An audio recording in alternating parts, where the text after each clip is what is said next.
गुरुपुर्व के इस पावन दिवस पर जिस तरीके से केंद्र सरकार ने, प्रधानमंत्री ने तीनों कृषि कानूनों को वापस लेने का निर्णय लिया है, सराहनीय है। मैं प्रधानमंत्री का धन्यवाद करूंगा कि किसानों के इस लंबे संघर्ष को देखते हुए उनने इस पावन अवसर पर ये निर्णय लिया, और उम्मीद भी रखूंगा जो और समस्याएं कृषि क्षेत्र से संबंधित है, केंद्र की सरकार कंसल्टेशन कर कृषि क्षेत्र को और आधुनिक, बेहतर और प्रॉफिटेबल कैसे बनाया जाए, उस पे भी आने वाले भविष्य पे कदम उठाने का काम करेगी।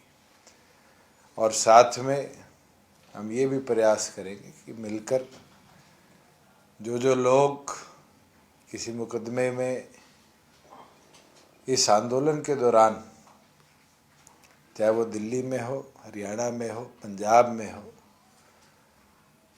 नॉन लीथल एक्टिविटीज़ के अंदर अगर इन्वॉल्व रहे हैं तो उनके भी मुकदमे वापस लिए जाए, क्योंकि ये लड़ाई, ये संघर्ष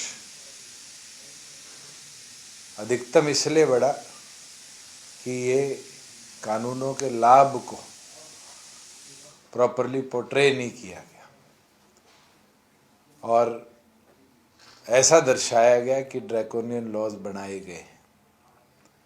मगर आज जिस तरीके से स्वयं प्रधानमंत्री ने ये माना कि मैंने समझाने में मेरी कमी रही और उसके लिए माफ़ी मांगी, मैं ये मानता हूँ ये उनका बड़प्पन है कि उनने देश के लिए, देश की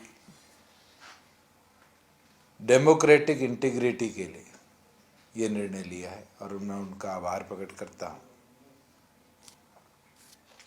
साथ में आज सिविल एविएशन मिनिस्टर्स की पैन इंडिया कॉन्फ्रेंस थी और उसके अंदर अनेक ऐसे निर्णय लिए गए जो एविएशन सेक्टर को पूरे देश भर के अंदर एक बूस्ट देंगे, जिसमें जैसे हरियाणा ने ATS जो एविएशन फ्यूल होता है उसको 21% से 1% पे किया। आज 8 ऐसे राज्य और 4 ऐसी यूनियन टेरिटरीज हैं जिनने भी उसको, किसी ने 4%, किसी ने 2%, किसी ने 1%, और अरुणाचल प्रदेश ने तो 0% पे लाने का काम किया है।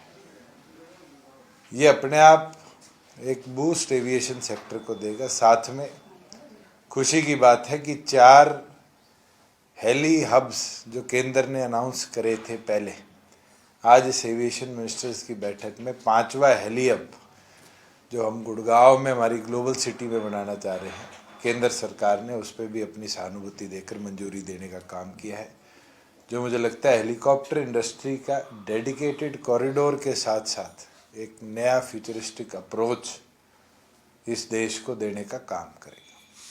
साथ में हरियाणा प्राथमिक राज्य बना है जिसने अपनी पायलट्स की जो पर एनम कैपेसिटी थी, हम 200 बच्चों को ट्रेन करते थे, 50 ग्रेजुएट होते थे, उसको बढ़ाकर अब भिवानी में 100 एडिशनल और महेंद्रगढ़ में 100 एडिशनल सीट्स करी हैं। मेरा ये मानना है कि 400 FTOs की कैपेसिटी का पहला प्रदेश हरियाणा बनेगा, जिसके अंदर पर एनम 100 से ज़्यादा पायलट्स को पूरी तौर पर ट्रेन कर एम्प्लॉय करने का हम काम करेंगे।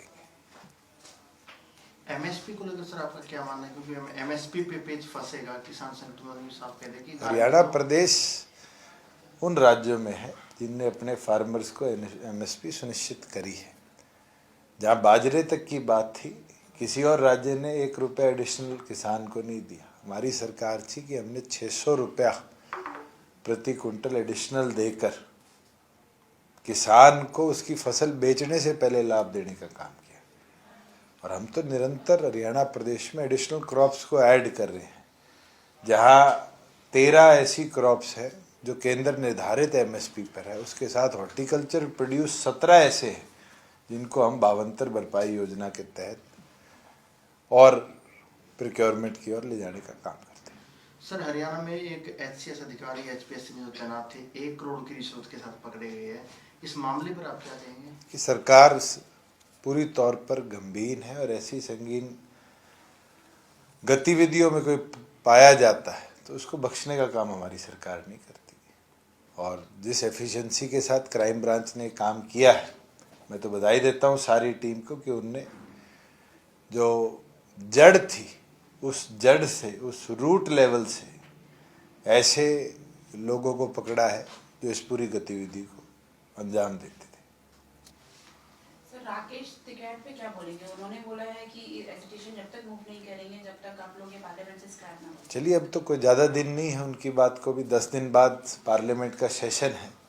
अगर वो 10 दिन और इस चीज़ के लिए इंतज़ार करना चाहते हैं कि पार्लियामेंट से ये विड्रॉ हो, तो मुझे लगता है प्रधानमंत्री की ज़बान से बड़ा आज हमें कोई चीज़ नहीं माननी चाहिए। जब उनने कह दिया, मेजॉरिटी उनकी है लोकसभा में भी राज्यसभा में, तो भारतीय जनता पार्टी और उनके सहयोगियों के लिए कोई बड़ी बात नहीं है कि 29 के सेशन के अंदर अगर कोई ऑबिचरी नहीं है तो उसी दिन विड्रॉ करने का काम करें। धन्यवाद।